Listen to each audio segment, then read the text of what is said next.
PSC సమావేశంలో ఏదైతే comment చేశారో రోమ్ల కాలం నాటి రోమ్ రాజుల కాలం నాటి పాలన గ్లాడియేటర్ పాలన అని చెప్పి జగన్ గారు అక్కడ పిఎస్సి సమస్యలు చెప్పడం జరిగింది.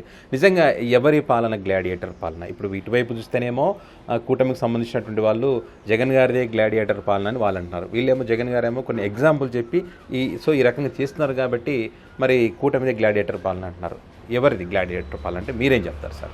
గ్లాడియేటర్ పాలన ఇటువంటి అన్ని పొలిటికల్ కామెంట్స్ చేసుకోవచ్చు, కానీ మనం బేసిక్గా ఆలోచించవలసింది ఏంటంటే చెప్పిన హామీలు చెప్పినట్టు నెరవేర్చారా లేదా, లేదు డెవలప్మెంట్ ఓరియంటెడ్గా ఎవరన్నా చేశారా లేదా, లేదు ప్రజల్ని ఏ రకమైనటువంటి దిశకి జనాన్ని తీసుకువెళ్తున్నారు, ఒక డైరెక్షన్ ఎవరు బాగా ఇస్తున్నారు, ఇలాంటివి మనబోటి వాళ్ళను చర్చించుకోవాలి.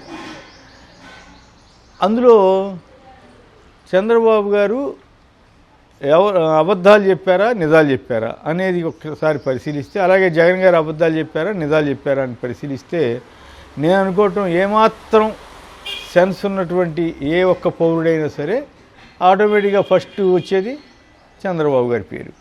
ఎందుకు? నేను ఆ 5 ఏళ్లలో ఈనాడు, ఆంధ్రజ్యోతి వంటివి రాసిన అనేక అసత్య కథనాలు, అబద్ధపు వార్తలు లెక్కేసి ప్రతిరోజు చెప్తూ ఉండేవాళ్ళు కొందరు జర్నలిస్టులు. నేను కూడా చూసి అయ్యా ఇది వాస్తవం, ఇది నిజం, ఇది అబద్ధం, ఇది అబద్ధం, ఇది వాస్తవం, ఇది అబద్ధం, ఇది వాస్తవం అని ఎన్నిసార్లు మొత్తుకున్నా వాళ్ళ మీడియా వాళ్ళు ఇష్టారీతిలో పత్రికలు ఎక్కడ పడితే అక్కడ వేసి ఊరికే వేసి, అంటే డబ్బులు లేకుండా వేసి జనంలోకి వెళ్ళి వెళ్ళి వెళ్ళి విపరీతమైనటువంటి ప్రజల మీద ఒత్తిడి తీసుకొచ్చారు. ఒక రకంగా ప్రజల్ని బ్లాక్మెయిల్ చేశారు, ఏదో జరిగిపోతుందని ఒక భ్రమ కల్పించారు. అందులో చంద్రబాబు గారు, పవన్ కళ్యాణ్ గారు, లోకేష్ గారు కంటే వీళ్ళిద్దరు. చంద్రబాబు గారు ఎక్కువ అబద్ధాలు చెప్పారా, పవన్ కళ్యాణ్ గారు ఎక్కువ అబద్ధాలు చెప్పారా అంటే అది వాళ్ళిద్దరి మధ్య పోటీ పెట్టాలి. ఇప్పుడు ఒకళ్ళు డిపాజిట్ రాకుండా ఆ రోజుల్లో అబద్ధాలు ఆడారు. అయితే అబద్ధాలకే ప్రజలు లొంగారంటే జరుగుతుంది. ఒక్కోసారి లొంగటం అనే కంటే కూడా పడే అవకాశం అయితే ఉంటుంది. మరి ఇప్పుడు జగన్ గారి దగ్గరికి వద్దాం. జగన్ గారు ఎప్పుడైనా అబద్ధాలు ఆడారా? అబద్ధాలు ఆడినట్టు ఫలానా అబద్ధం అని చెప్పారా? లేదు కదా. కాకపోతే వాగ్దానాలు కొన్ని చేయలేదు కదా అనొచ్చు. ఎస్, కొన్ని వాళ్ళే ఒప్పుకున్నారు. నాకు తెలిసి ఏ ప్రభుత్వం కూడా గతంలో ఏ నాయకుడు కూడా ఇగో మేము ఇవి చేసాం, ఇంకా ఇవి చేయలేకపోయాం, లేదు వీటిలో కొద్దిగా ఈ మార్పులు చేసుకుని చేసామని చెప్పిన ఏకైక నాయకుడు ఎవరన్నా ఉంటే జగన్ గారు. చేయలేకపోవడం కూడా తప్పు అంటే తప్పే అనుకోవచ్చు, నేనేం కాదన్ను. తప్పు అంటే ఏంటి తప్పు? ఉదాహరణకి మద్య నియంత్రణ, మద్య నిషేధం అనే పదం ఆయన వాడారు.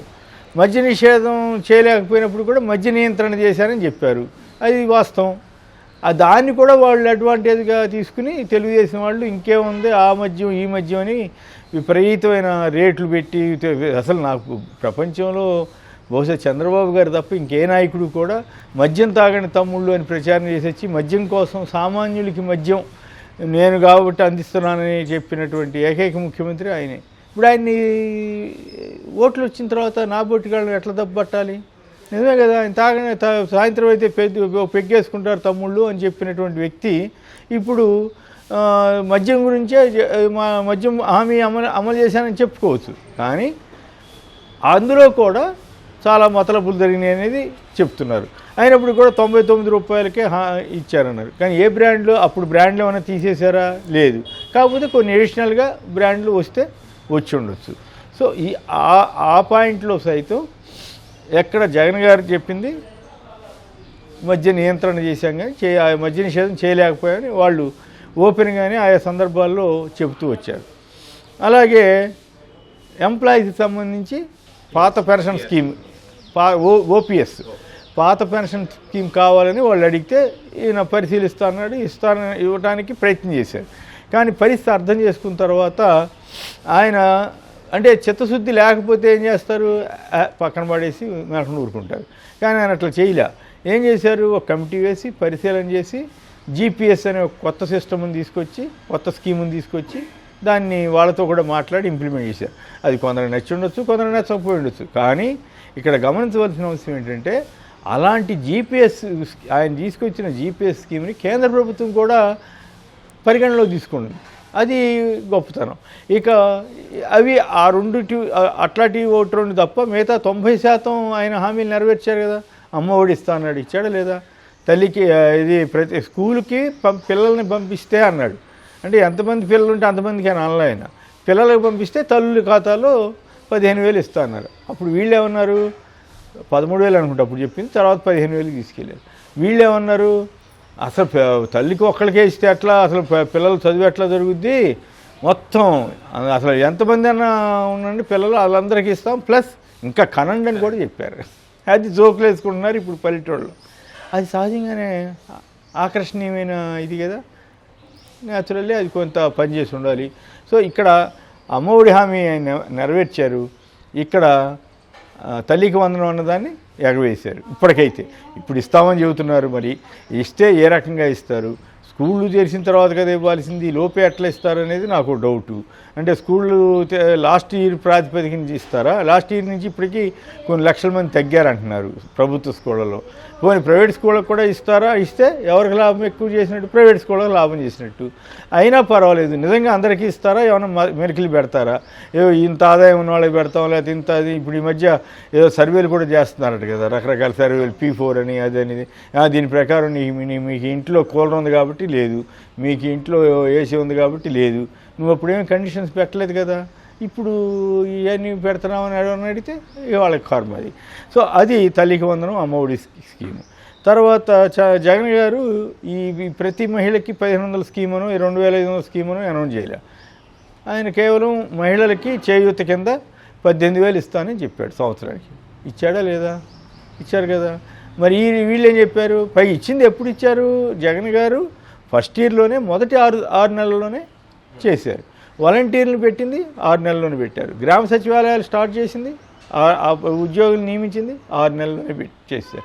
సో కొన్ని 1,25,000 మందికి ఒకేసారి ఉద్యోగాలు ఇచ్చిన చరిత్ర భవిష్యత్తు భారతదేశంలో నాకు తెలిసి, నేను దాదాపు 47-48 ఏళ్ళుగా ఫీల్డ్లో ఉన్నాను, 50-55 ఏళ్ళుగా రాజకీయాల మీద కానీ పరిస్థితుల మీద కానీ అవగాహన ఉంది. మాకైతే ఇలాంటి 1,25,000 ఉద్యోగాలు, 1,25,000, 1,50,000 సుమారుగా అరౌండ్ అన్ని ఉద్యోగాలు ఇచ్చిన ఒకేసారి ఇచ్చిన చరిత్ర జగన్ గారి. వీళ్ళు ఏమన్నారు? అయినా కూడా నువ్వు జాబ్ క్యాలెండర్ అనౌన్స్ చేయలేదు కదా, మేము అనౌన్స్ చేస్తాం. అయినా కూడా నువ్వు టీచర్లకి ఇంక ఇవ్వలేదు కదా, అయినా చేస్తాం. టీచర్లకి 1998లో పెండింగ్లో ఉన్న టీచర్లు సైతం జగన్ గారు ఇచ్చారు. అవి చెప్పకుండా, అవి చెప్పరు కదా, సహజంగానే చెప్పరు. ఏదన్నా అమలు చేయటంలో ఉండే లోటుపాట్లు ఏమైనా ఉంటే వాటిని వాళ్ళు ప్రస్తావించేవారు. సో వాళ్ళు అట్లా ఒక్కొక్క వర్గాన్ని వాళ్ళు, ఇప్పుడు ఈ మధ్య చూశాను ఒక వీడియో, అంగన్వాడీలకి జగన్ గారు తను ఏం చేస్తాననుకుంటే అవే చేశాడు, ఆ తర్వాత మన వల్ల కాదు అన్నాడు. అప్పుడు వీళ్ళు రెచ్చగొట్టారు. ఇంకేముంది అసలు మీకు ఆకాశం హద్దుగా హామీలు ఇచ్చాన్నాడు. ఇప్పుడు సోషల్ మీడియాలో వీడియోలు వస్తున్నాయి. అంగన్వాడీ హామీలకి ఆయన ఏం హామీ ఇచ్చాడు, కింద ఒక అంగన్వాడీ ఏం చెబుతా ఉంది, చెప్పి మోసం చేశారని చెప్తా ఉంది. సో ఇట్లా ఈ రకంగా మనం 1 by 1 నిరుద్యోగ వృత్తి ఇస్తానని చెప్పాడు చంద్రబాబు గారు, గతంలో ఇవ్వాల. మళ్ళీ ఈసారి చెప్పాడు, ఇప్పటి వరకు ఇవ్వాల. కానీ జగన్ గారు ఎప్పుడు నిరుద్యోగ వృత్తి ఇస్తానల్లా. వాలంటీర్గా కింద వాళ్ళని తీసుకొచ్చి, అలా నిరుద్యోగులుగా ఉన్నాళ్లే కదా వాలంటీర్లు వచ్చేది, వాళ్ళకి లోకల్గా పని చేయించుకుంటూ ఎంతో కొంత సర్వీస్ చేయిస్తూ, వాళ్ళ వేరువేరు వృత్తుల్లో ఉన్నప్పుడు కూడా సర్వీస్ చేయిస్తూ వాళ్ళకి 5,000 చొప్పున ఇస్తే వీళ్ళేమన్నారు? మేము 10,000 ఇస్తాం పోండి అన్నారు. పైగా ఉగాది రోజున నిజంగా వీళ్ళకి భక్తి ఇవన్నీ ఉంటే అట్లాంటివి చేస్తారా? ఉగాది రోజున పూజ చేసి వచ్చి మరీ చంద్రబాబు గారు చెప్పారు, దాన్ని పవన్ కళ్యాణ్ గారు బలపరిచారు. సో ఇట్లా లెక్కేసుకుంటూ వెళితే ఆయా స్కీములు కానీ ఆయా పథకాలు కానీ, డెవలప్మెంటు ఏడాది అయిపోయింది. జగన్ గారు తీసుకొచ్చిన పోర్టులను ఏం చేశారో ఇంతవరకు చెప్పరు, వాటిని ప్రైవేట్ పరం చేస్తూ ఉన్నారు. జగన్ గారు తీసుకొచ్చిన మెడికల్ కాలేజీలు ఏం చేస్తారో చెప్పట్లా, వాటిని ప్రైవేట్ పరం చేస్తూ ఉన్నారు. కొన్ని 750 సీట్లు వదిలేసుకున్నారు. సో ఈ రకంగా అటు పరిశ్రమలు, అప్పుడు చాలా పరిశ్రమలు వచ్చినాయి. ఇప్పుడు మరి అప్పుడు డావోస్కి వెళ్ళి తీసుకొస్తే, పెట్టుబడులు తీసుకొస్తే ఏముంది ఇండియన్ కంపెనీసే కదా, వీళ్ళు వెళ్తే ఇండియన్ కంపెనీస్ కూడా రాలా. ఇప్పుడు దాంతో జనంలో నెగిటివ్ అవుతున్నామని అంకిల్ చెప్పేస్తుంటారు. ఒకసారి 3.5 లక్షల కోట్లు అంటారు, తెల్లారేసరికి 4.5 అంటారు, ఇంకో రోజు పోయేసరికి 6.5 లక్షల కోట్లు అంటారు.